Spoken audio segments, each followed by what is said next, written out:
Hello, thank you for joining us. My name is Dr. Debbie Wallace, and this is my husband, Dr. Tracy Wallace. Welcome to True Health Doctors.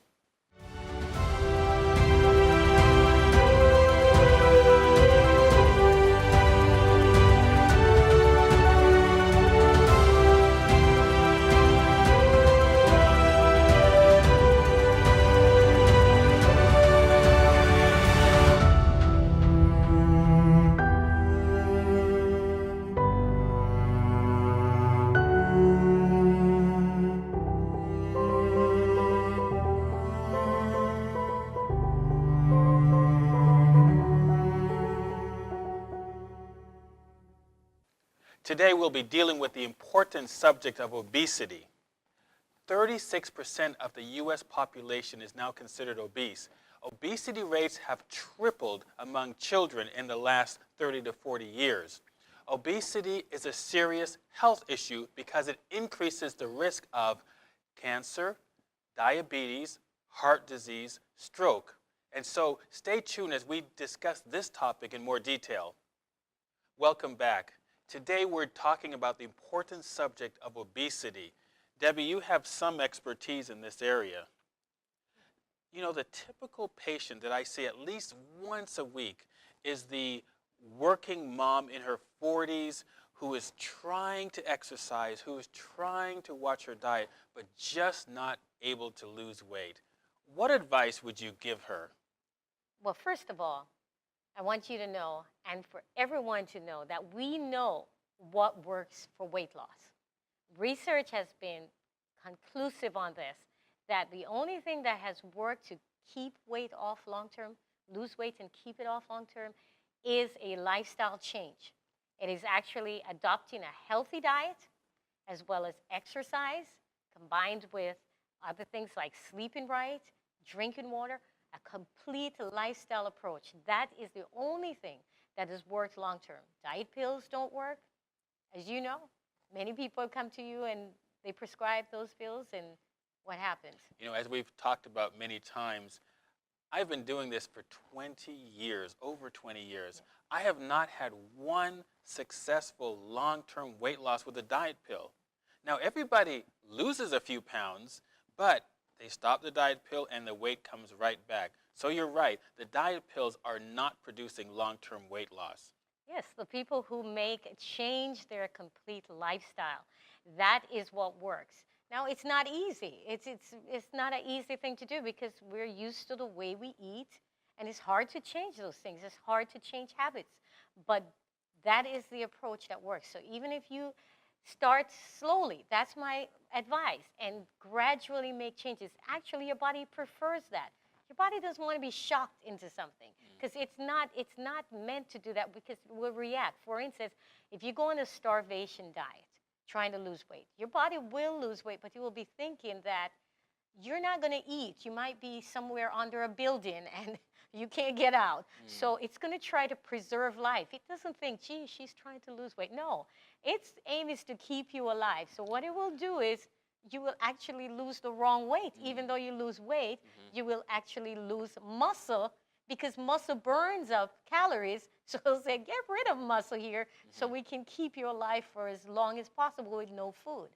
So no crash diet is what you're saying. No crash diet. No you're talking about a lifestyle change. Yes. So we have to break it down for those folks at home. Okay. What exactly do you mean by lifestyle change? Let's maybe start first with exercise.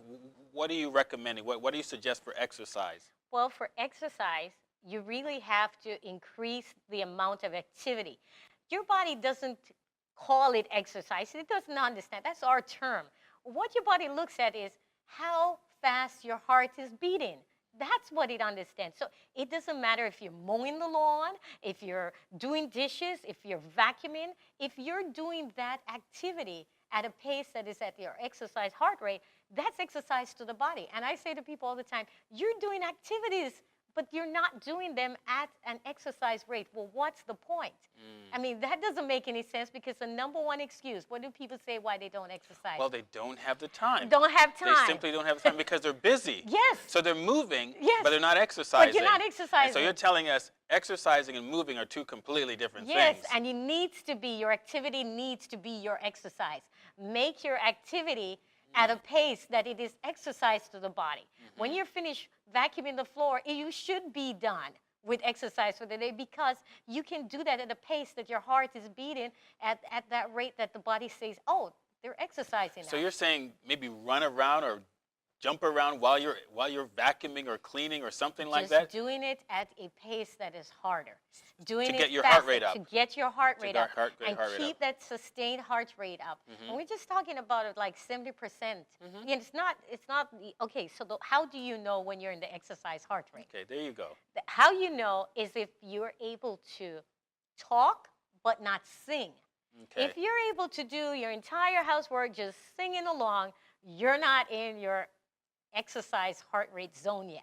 Okay. You need to not be able to be singing, but if you're going so hard that you can't talk at all, you're going too hard. You need to be able to still be able to talk but not sing. So remember, talk but not sing.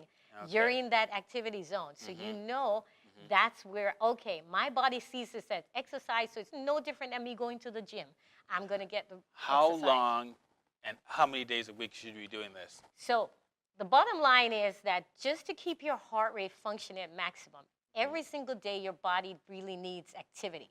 But we recommend most days of the week. Now, that's the exercise recommendation. So I say to people, any day you come out of bed, you should exercise. If you didn't get out of bed, then it's okay. But your body needs to see exercise. So most days of the week for at least 30 minutes. But that's just to keep your heart functioning at optimum. But if you're trying to lose weight, Yeah, what are you doing for exercise, though? you need to do more. What exactly? What are you doing? Are you walking? Are you skipping rope? It Are you doesn't running? matter. Are you swimming? Any activity that gets you in that heart rate zone for more than 30 minutes, the longer you go, the more fat calories you burn. And that's what you're trying to lose is really fat, right? You don't want to burn just carbohydrates, which is what happens if, for instance, an alarm goes off and you run out of the building, you burn no fat. You burn all carbohydrates. So what you're trying to do is to make sure that you get that longer duration. It's better to go longer if you're trying to lose fat. Yes. So if you can go for an hour or more at a lower intensity, that's actually better than sprinting or doing something for 5-10 minutes. And people say, oh, I got my activity done in 5-10 minutes, and that's fine, but that's not weight loss. You're not going to lose fat in that, and that's the goal for most people, is to lose fat. Well, I really like what you're saying here. You're saying that you try to exercise, incorporate in your activity so you're able to exercise every day. Yes. Well, we're just beginning to scratch the surface here. We'll be back right after these messages. Welcome back. We've been talking about exercise and the importance of getting exercise. And, you've been talking that you should try to incorporate exercise into your daily routine as opposed to going someplace. If it was for me alone, if I had to go to a gym, exercise just wouldn't be happening. But if I can incorporate it into my regular activity, which I do, I can get my 10,000 steps in. But now we want to switch to diet. What advice do you have to give somebody about diet? Okay, so diet is really not the way I like to think about as what are we eating?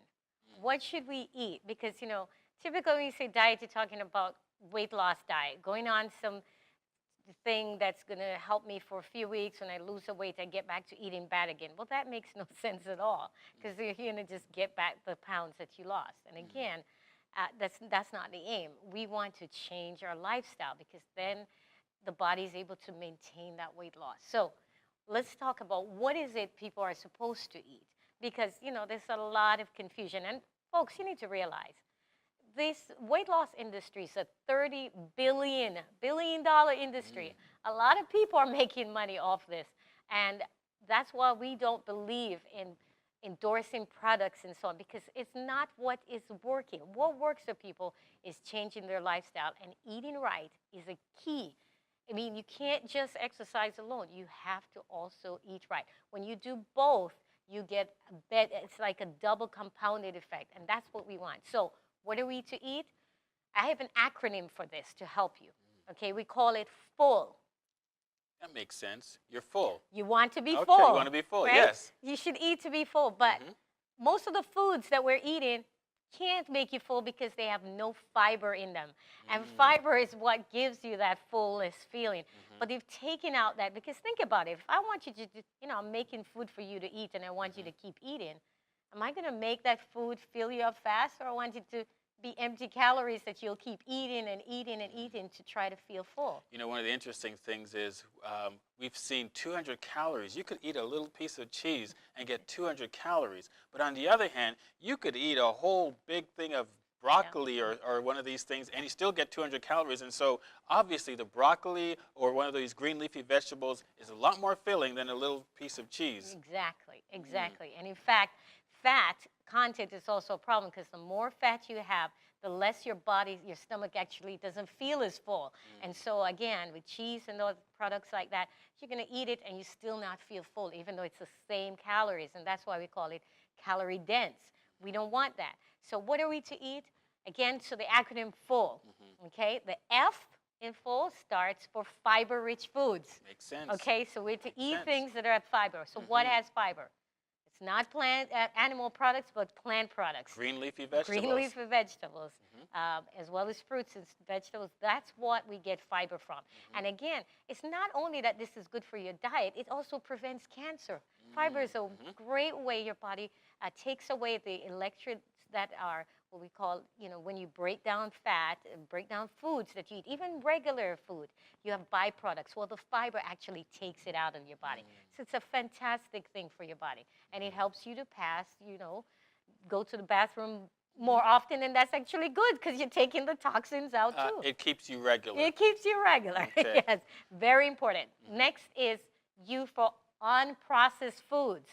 Where to eat unprocessed food. The more processed food you have, the more you're going to have the things in your diet that you don't need. The more fat, the more salt, the more sugar that you don't need. So we want unprocessed foods as natural as possible, because that is actually best for you. The L, the first L, is for low in sugars, because sugar is a big problem for us. And salt, low in sugar and salt, because both of these are not as good for you. So if you have too much sugar in your diet, you're going to have your body going into a situation of making more fat because you've given it a lot of sugar. It's just bad for you, and that's why we need to stay away from sugar, too much sugar. And we're talking about simple sugars here now, not complex carbohydrates, but simple sugars. The table sugar and things in your diet like that, high fructose corn syrup, which is in everything. We need to limit that. And the last L is for low in fat and cholesterol, because again, fat and cholesterol fat especially is a lot of calories. That for every gram of fat you have twice as much calories as a gram of carbohydrate or protein. Instead of 4 calories, it's 9 calories. So you can have a small amount of, like 1 tablespoon of oil is 14 grams of fat, is 130 calories. If you were to eat 130 calories of, say, instead of corn oil, 1 tablespoon, if you ate a whole corn, you would have gotten just 1 gram of fat in a whole ear of corn. So full, remember full. You want to eat for fullness. So be full, eat fiber-rich, unprocessed foods that are low in fat and cholesterol, low in sugars, and low in salt. That's the key. Once you do that, you are going to have a bit. And you don't have to count your calories then. Because if you're eating those things, it's not going to be high in calories. That's the key. You need to eat foods that are filling you up so you don't eat as much. Because if I'm eating a plate of food, if I've eaten a whole 600 calories, I should be full. The problem is we eat that of processed foods and you're still not feeling full. Well, I do. I really like the acronym FULL, because you can't tell you how many times I've heard people say, I'm on a diet and I'm hungry all the time. And that is just, I mean, to be miserable, to be hungry all the time. So I like the idea of eating healthy and being full, and eating the diet that corresponds to this acronym FULL. Yes, and it makes you feel good. You feel good because you're full. You're not operating off no energy, because your body needs that. I mean, your brain needs sugar in order to function, but it is the complex carbohydrates we talk about, not simple sugars again. Again, very important that you follow that FULL acronym. Well, obviously, we can see this is your area. You have a lot to say on this, and it looks like you have a lot more to say, but we're running out of time here. Okay. So we're going to take a quick break, and we'll be right back. Welcome back. We've been talking about obesity, and we've been specifically talking about diet and about exercise. And there's a lot more that can be said, but just to summarize what you're saying, you talked about the acronym FULL, where F is for fiber, U is for unprocessed food, L is for low in fat, and the other is for low in sugar. Yes. And so we're trying to stay away from foods that kind of melt in your mouth and just Yes. you can just kind of swallow, almost inhale. That's a term they use. They use the term inhale. So you're trying to stay away from foods like that. Yes, you want to actually chew your food because that is actually, the more chewy, the more you're going to feel full. Because again, too, it's the duration that you eat for also makes a difference because it takes a little while for your body to say, gee, I'm full. That's why you may actually pull away from the table sometimes and wait for dessert because you may think you've got that space and you wait a few minutes and you realize, you know what, I can't eat that dessert. There's some interesting research about that. You go back 40, 50 years ago, we were chewing our food like 25, 30 times. Now the food these days, 10 chews and we can swallow it. And so obviously that is contributing to the obesity problem right there. Yeah, and we need to do more. It's simple things. Again, the approach is to food. It's really simple. It's really not hard, and you're going to feel good because your body rewards you when you do these things. When you exercise, you actually have endorphins that are released that makes you feel good. I mean, that's a feel-good drug that doesn't have bad side effects, okay? So these are good things that you need to incorporate. Not just again, eating right, but also exercising, getting enough water, because remember, if you're eating fiber, you've got to drink water. You can't have fiber without water. So we need to get our glasses of water, and it's half your weight in ounces. So if you weigh 150 pounds, you're supposed to be getting about 75 ounces of water. Very important. And then something that you will not succeed at weight loss if you're not getting proper, adequate rest. Sleep is very important in this thing. So, you have to, again, not be stressed out too. These are important things. It's a whole lifestyle approach. We need to be healthier. And all of these things, folks, help you not just to lose weight, not just to feel great, but it also prevents other diseases. You're less likely to have cancer. You're less likely to have a stroke or a heart attack if you're not obese or overweight. And, overweight is also a big problem. It's the progression to obesity. So we want to start watching that. So if we do all these things, are we going to be all trim and skinny without doing all these things? Not necessarily, but I'm telling you, I've seen people who are looking as though they're thin and that they're healthy, and actually they had more fat on their body when you check their percent body fat. And they said, well, doc, I haven't been exercising because I'm trying to actually gain weight.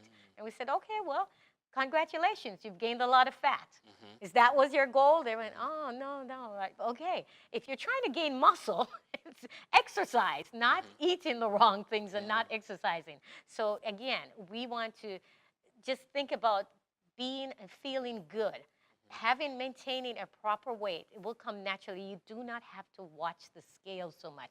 In fact, sometimes the scale can actually work against you because your hormones and so on can affect that. But if you're doing the right things, over time, you will see the result on the scale. But it's about consistency. Yes. You can't just expect to do this for a little while and then stop. No, this is a change, a different approach. I'm going to change.